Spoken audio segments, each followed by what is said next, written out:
Sa iba pang balita, natangayan ng service firearm ang isang security guard sa Tondo, Maynila. Ang dahilan, nakaidlip po Balitang hatid ni Jomer Apresto.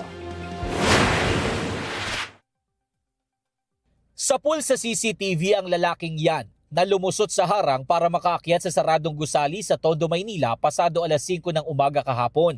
Sa isa pang anggulo, may kita siyang dahan-dahang kumikilos habang sumisilip sa kalsada. Maya-maya, isang bagay ang kanyang dinukot at mabilis na tumakbo palayo. Agad namang sumunod ang isang lalaki na gwardya pala ng establishmento.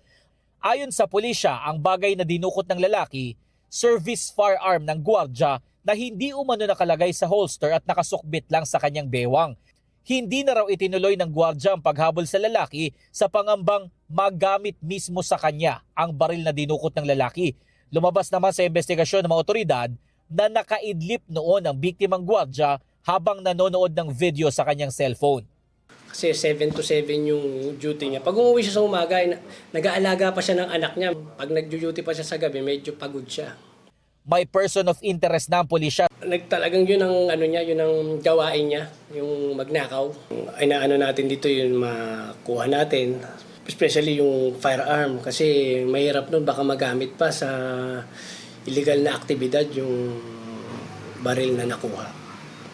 Sinubukan namin hinga ng pahayag ang pamunuan ng establishmento pero gwardya lang ang humarap sa amin. Tumanggi siyang magsalita sa kamera pero sa kwento niya, kabady niya ang nanakawan ng baril. Saktong nag-iikot daw siya sa loob ng kanilang gusali nang maganap ang insidente. Patuloy ang investigasyon ng pulisya para matunton ang nagnakaw ng baril ng gwardya na mahaharap sa reklamong theft. Jomer Apresto nagbabalita para sa GMA News.